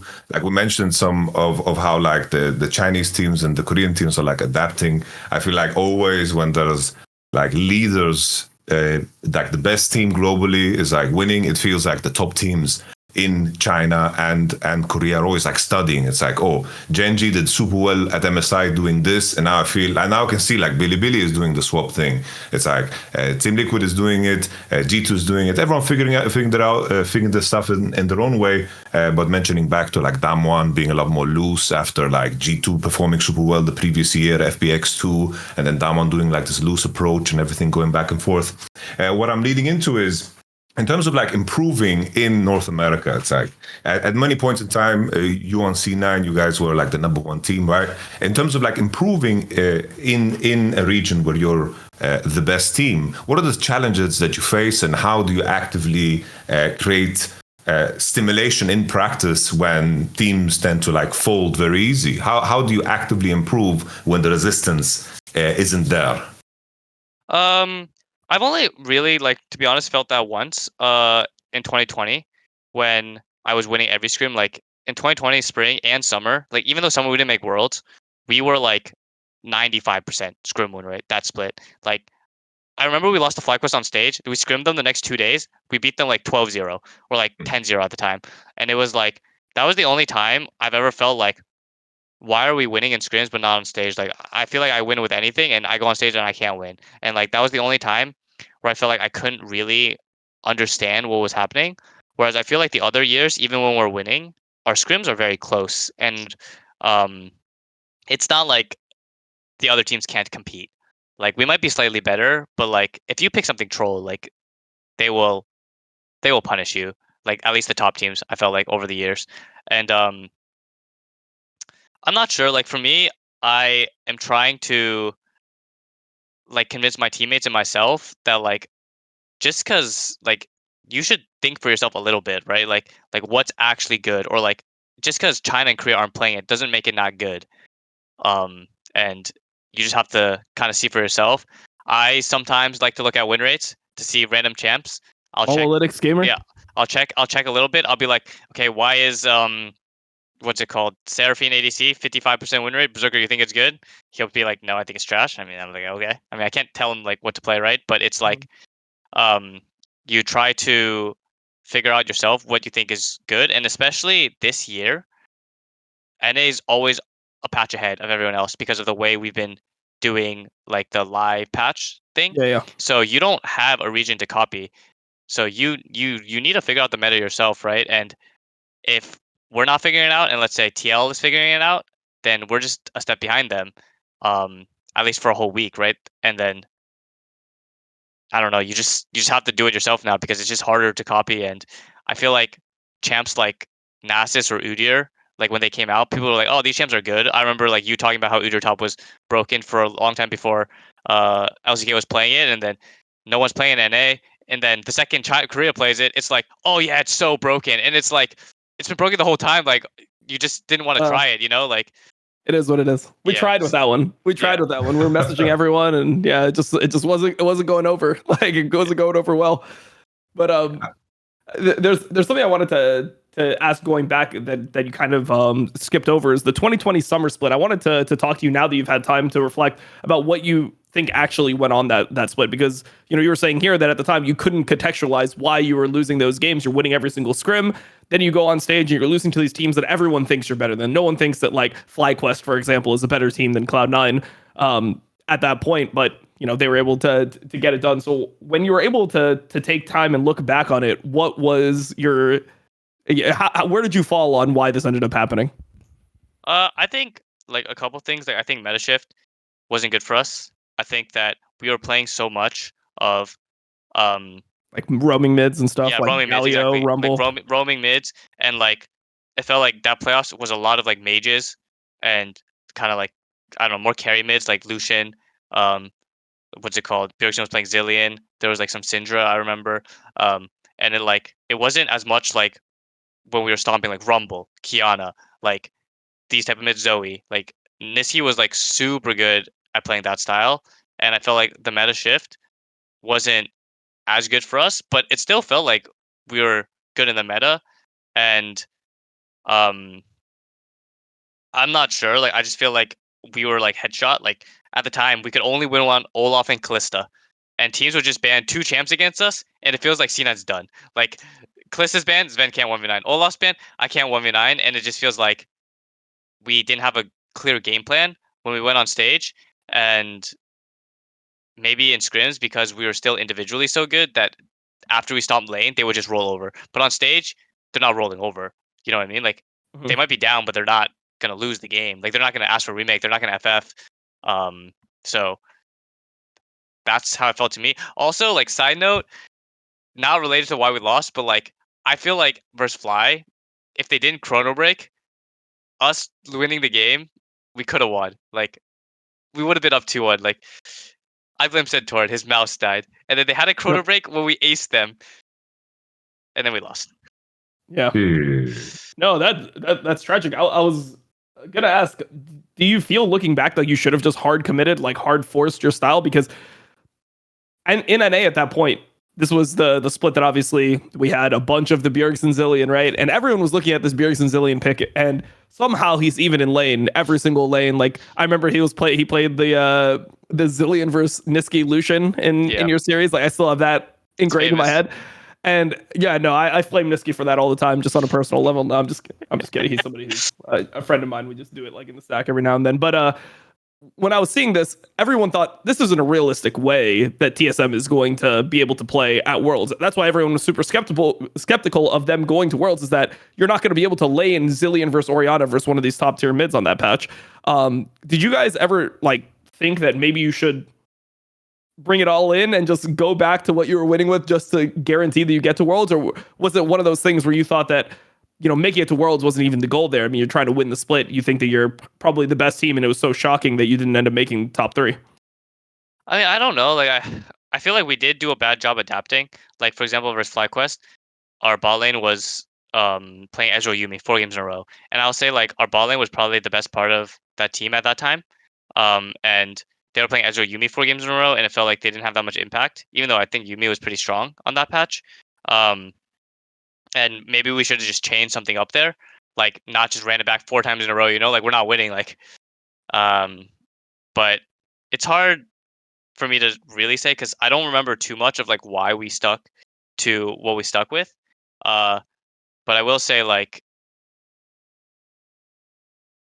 I don't know. I really don't know why we lost, and it's like I feel like that was like the most 1v9 performance I've seen from a player. Like that split, like Bjergsen was like completely 1v9ing that whole playoffs, and it was like, yeah, I don't know. Like I try not to think about that summer too much, but it's like, well, that's why you're on the show, so we can just bring up all the trauma. You know, we started with when you were a kid, you know, like height problems, and I just want you to feel really horrible by the end of the wrist injury, like injury, everything. You have any breakups recently you want to talk about, or like is? No, unfortunately not. Well, I guess fortunately, yeah. Unfortunately not. Okay, unfortunately for the viewers. Yeah, unfortunately for the viewers. Okay, perfect. I wanted to check in with you, Blaber, now that we are done flaming Niski in his champion pool. In the conversation of LCS GOAT junglers, Dom always, because I didn't watch much LCS previously from this year. I watched occasional games, like I watched C9, whatever, you know. He always said, Blaber is my NA jungle GOAT. I said it before it was cool. I said it like when you were only like 2 championships in. Now everyone sticks with the opinion, which is kind of cringe. But I 2 championships in, I was like, Blaber's my GOAT. And the reasoning, okay, before Yamato asked, the reasoning is just this. The people that are MVPs, the main carries of a team in any sport, are always given more credit for victories than role players. If you're a role player on a team, you're the 4th best player on the team, but you win like 6 titles. I don't know why in League that is so over prioritized as, you know, like for example, Bengi, people are like, oh, Bengi's like the GOAT because he has 3 championships. Why is he the GOAT over somebody like Canyon who was like putting his dick down and winning the titles? Yeah, like and winning the title. Canyon's my GOAT. Yeah, Canyon's my GOAT too. Like, of course. Yeah. But continue, Yamato, with where you're going. No, because it's like in NA you've had your own, like, let's say Canyon arc in the way, because I think everyone in this call, we all consider Canyon the GOAT just because of, like, at Canyon's peak, the distance between him and anyone else's peak was so fucking far that there's not even a conversation, like, in terms of what Canyon did, even as recent as fucking 2022 when he was just fucking like tethering in ways that were just incredible, like judging time, whatever. But to the question, I wanted to ask, because NA GOAT, that's a pretty straightforward one. This one you agree with, right? Just to get that out of the way. You're the NA jungle GOAT. I mean, sure, I'll agree. Yeah. I mean, you're gonna be humble and you're gonna say, actually, Xmithy was really good on those teams. Like, no one's I think that like it's hard for me because I feel like I'm not as good at playing the style that he plays. Like that's the only thing I would say. Like, no, I'm just kidding. People are gonna be on mad about that one. Like, I feel like Xmithy was really good for his team. Like, I never have thought about Xmithy as someone who, like, if Xmithy's on a bad team, he's not gonna make that team like 1v9. Like, he's not gonna 1v9 for that team. But like, we saw it. But with Immortals. But like, on a good team, Xmithy will make that team a lot better. And like, I think that's one of the things that he's really good at. Like, just Xmithy really knows where to be. Like, I feel like sometimes for me, like, I don't read the map movements as well as like someone like Xmithy would. But I obviously I think I'm better at like carrying the game and like playing to my conditions. But like, not every meta can the jungler carry the game. Like, I'm not playing ADC, you know. Like, I can't carry the game every game, and sometimes I don't even, like, sometimes I'll throw, right? But it's like I think we just played completely different styles. Like, yeah. So I do think Smithy was very good, and I've also thought Sven was very good when I was playing. So for me, those two are still at the top of junglers. Yeah. So usually what Dom would do, like if like this is what Dom would say. So okay, so if Xmithy was playing for C9 in this playoffs, you would beat 100 Thieves because the meta shifted. No, I'm kidding. my follow-up question. Why? Ivan Mount 20? Like at his current age, I'm not sure. Maybe 8 years ago. Maybe 8 years ago. Okay, that's fair. Dom always does the shit. He does like these backhanded shit. It's like, oh, so you just hate this? Oh, okay. Yeah. I just gaslight people. Like what I wanted to bring up is like looking back at your own career. What were the moments where you felt like you are at your peak in terms of how you comparing yourself to players globally? Like there's always like been powerhouse junglers all over the world, whether it's Kanavi, Canyon, Peanut at times, and on and so forth. What were the moments where you felt like you could compare yourself to these names the most? What did you, when you look back at your own career, what was peak Blaber in your mind? Oh man, I mean, 2020, I didn't get to see myself versus international competition, but I think the first split I came in, I was really smurfing, and then I think. Man, it's hard. Peak? Yeah. It's because I haven't done well internationally since my beginning couple years. Like 2020, 2021 were my best years, I would say, for domestic and international performance. I mean, objectively, they're just the best performances.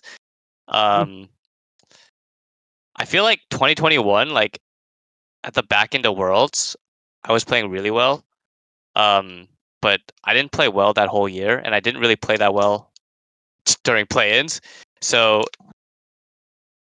let me think. Definitely not 2021 MSI when I flashed for Krav. Not that 22.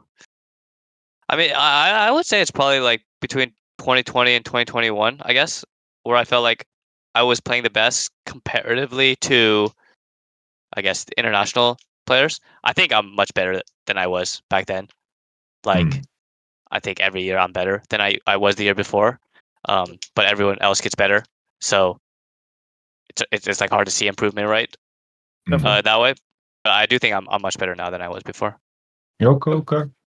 So one thing that I've always respected about you, Blaber, is that you actually like the history of the game. Like you've watched a lot of League. Whenever you're doing any of these like interviews about pop quizzes, whatever, you know which teams won, which players were on those teams, all that type of stuff. So you've watched NA for pretty much the whole time that it's existed.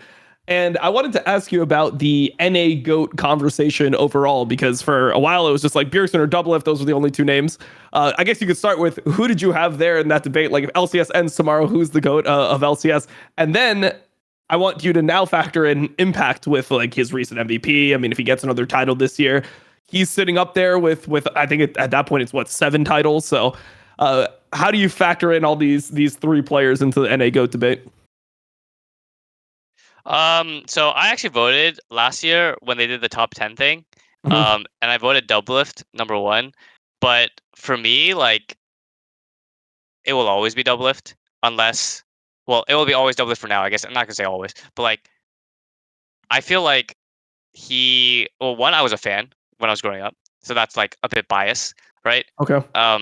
But it's just crazy to me that like for like a 5-year period, basically whatever team he joins just wins. Like, and he might have gotten the MVP, but like it felt like when I was playing against him, at least in the beginning, and like when I was watching him, that he was the reason, or part of the reason, but like that his team was so good, right? Like obviously he plays ADC, so everyone gives him all the resources, but I felt like at least in LCS, he would always deliver and do really well in lane and carry, and it felt like from TSM to TL back to TSM. Okay, I don't count the last TSM one; that was Bjergsen. But like, basically in that 4 years, every team he goes to just wins, and the only reason he doesn't have 9 is because he didn't play that split that Turtle played.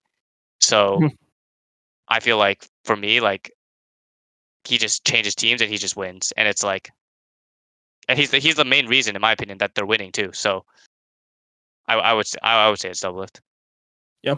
And how do you factor Impact into the conversation? You have him behind those two guys. Like let's pretend that in 1 week's time, Impact is now a 7-time champion. Seven-time champion. Okay. 7-time champion, and he got an MVP this split, and he has like this longevity that's unmatched. Is he anywhere close? These guys? I would still put Impact third. I mean, it's like the same criteria you were saying about Smithy, but for me, like I never felt like Impact was 1v9ing for his team. I mean, he plays top lane, and he also doesn't play like the type of top laner. He doesn't play like Nuguri, right? So I think Impact is extremely good, and I think like people are lucky to play with him. He makes his teammates better, but I don't feel like he's had the 1v9 performances of Bjergsen and Doublelift where he's carrying his teams across the finish line, you know. So and that is right. That there is why Smithy is not the best jungler of all time. Thank you, Blaber. Like he made the whole argument perfect. Like we got everything out of him that we needed. Nice. And we all agree Team Liquid is going to win the LCS. So is there some crazy take? Easy peasy. Flag was canned. I think TL is going to win, and I think FlyQuest will stomp 100. Like, yeah. So, I think it'll be fine. That's what we thought about you guys. So, who knows? True. Would you feel better if 100 teams just destroy Fly? Would that make you feel better? Not really. I mean, I lost to both of them. The same score. And I lost both of them 1-3. Like, I don't know. Like, I feel like Fly's proven much more than we have as a roster to be consistently like a top team in LCS. So I think that they won't make a mistake versus 100 at least. It makes sense. I think there's one question. There's one final question I have. Maybe Yamato has something afterwards. But I wanted to ask you about Inspired because like this is somebody who I feel like there's a lot of he's extremely European. When we talked about like how European people were, like he is the most alpha European you will find. But as somebody who watches the game, I think that like the way that he plays from like a jungle perspective is like almost perfect. Like I have extremely high I have a really high just evaluation of him right now. How do you feel about Inspired? I mean, you've played against him a lot. Is he one of the best junglers you've played against? I will say I think Inspired is the best jungler I've ever played against in my career. Well, sorry, Western jungler. Oh, okay. Not Eastern. Right. Not Eastern jungler. Sorry, not including East. Like the best jungler I played in NAU. It's okay. We'll just clip that, and that'll just be the title of the video. And that'll be it. So I personally have a lot of respect for Inspired. And I think that Inspired is someone who he doesn't make mistakes. Like I don't look at when I play against FlyQuest, I'm like, yeah, Inspired's gonna grief here. Like he might fuck up a team fight or something, but like I don't feel like I'm gonna catch him off guard, like making some stupid mistake. Like I feel like I do that sometimes, like making some stupid mistake, right, or some stupid engage. I will say like the only thing I think that for me is a downside of Inspired is I feel like he doesn't really make his team win against teams that are better than him. He plays, in my opinion, very standard. And if his teammates are worse, he doesn't like, I don't know, make something happen to make his team win, kind of like what River does. Yeah. You know what I mean? Like, that's like the only thing I feel like he doesn't do. But if his teammates are better than you, he will play very well and be able to put himself in a spot or his teammates in a spot to carry the game. I think just overall he's just a very good jungler.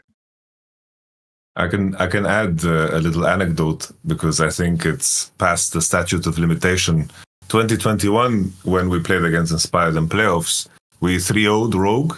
Yeah. And after game 1 of him playing Trundle in the lobby in game 2, he's like writing, "I'm never playing Trundle again. Put in the team." It's like it was completely meant to, you know. But I think it kind of puts a nice ribbon on how you categorize them because I get a similar like impression. Like my beef with him, which is a very, very strange thing to have a problem with as a player, is like in cases where it's necessary to be very dynamic and chaotic, I don't see him to go out of the norm.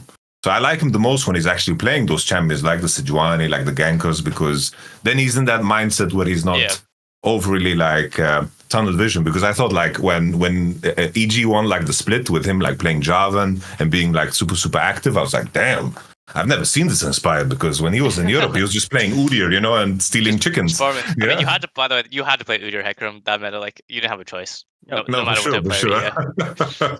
Okay. Then I will just lead into the final thing that was on my mind, because this is something that crossed my mind, a little exercise. In my mind, I feel like Impact and Corejj are like the best role players in LCS, right? And as an exercise, if you move these players up and down between the top 3 teams, like let's say only Corejj, do you guys feel like that would transform a team into like a championship winner? Because I feel like the super role is something that is so weak in the LCS, and like thinking about like what your C9 roster is, what FlyQuiz is, like very strong individual players with maybe lacking those players that could be role players. So as an exercise, where does this idea take you guys? For me, I think that Corejj will elevate a bottom tier team. I think that not only is he still very good, but I think he has so much game knowledge that he'll be able to teach basically the new players kind of like his way of playing, and like, maybe his way of playing isn't right, but it's working for him. And it's like, to be honest, if the new players just like do what he says or like listen to his ideas, they will just be better than they currently are. Like, they're at the bottom of the LCS for a reason, like, and he's been at the top for a very long time. So I think he will be able to teach them well. I mean, I don't think a support can ever bring a really shit team to be good, because you need individual skill, in my opinion, no matter what. Yeah. But like, if the players aren't terrible, right? Like, if they're not terrible, then I think he can definitely elevate them. Yeah, I think for me, the only, like, I guess trepidation I would have is seeing him in that, like, those last few years where he wasn't that good. And thinking about how he played on those teams individually when things are not going well. Like, is he somebody who will like mechanically perform, or will it just take him so much effort to try to get everything else on the same page that he degrades individually? I think that might be something that would like make me a little bit worried about how he would function in another team. I feel like with this team, there's enough people that are solid and know what's going on that he can just kind of focus on himself and what he's really good at. It. When I think of Corejj, I think of just like the best engaging support that we have in LCS. And those times where like 2022, for example, when he was with that Hansama Bwipo lineup with DL, there was just times where he would just run it. There was like an Amumu game that really got me. Like, I don't remember which exact game it was. It might have even been regular season, but there was an Amumu Corejj game that made me be like, is he washed, or like what is happening on my screen right now? Because this guy, I swear he was like the GOAT last year. So how did it go so wrong? So I'm not 100% sure he would instantly transform a team, but if you give like Corejj impact to a team that has stable carries, I don't see how the team loses. Yeah. I mean, I will say, like, for me, I think like at least for like age and him playing for them playing for a long time, I don't think will matter, because I just feel like it's more motivation too than actually like getting worse. It feels like you just lose motivation. And then also, regarding your point, Dom, about like when he was inting on TL, like, I feel like, at least for me, like playing on rosters that haven't really agreed, when you can't get on the same page with your teammates, you individually will play worse. Like, you're like trying to tell other people what to do, or other people are trying to tell you what to do, and it's like you can't really focus on your own game. You're kind of like someone's like, you're like an IGL of like a FPS game, like when you're telling other people what to do, you will just individually just play worse. Absolutely. No. Yeah. 100% agree. I still go on Piglet rants to this day, so people know where I stand on being on dysfunctional teams and being captain of them, or IGL, or whatever the fuck you want to call it. So I can 100% agree with that point. I guess this is normally when we finish. We always open up the last question to the guest. If there's anything you came on this podcast where you really wanted to talk about something, you didn't get a chance, or is there anything that we missed along the way, or is there any opinion in the community that you really hate about your team, anything like this, or just is there anything that you want to set the record straight on? We'll open the floor to you, and if not, we can just end it. I don't have too much. I will say, like, I think that everyone on my team, like specifically this year, all 5 of us, I think, are still really good players. And I think, like, even if we don't play together next split, I think we're all going to do well. And it's like, maybe we didn't do well together, but I really think that, like, everyone on my team is good. So I'm expecting good things from my teammates going forward. Yeah. Okay. Yamato, you got anything else, or are we good?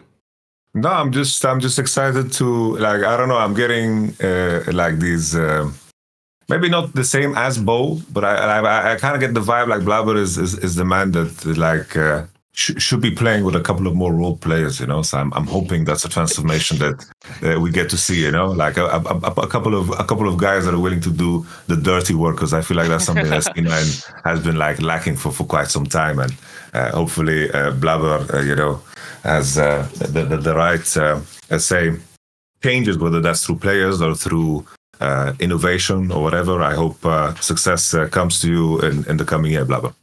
Thank you very much. Appreciate it. Okay.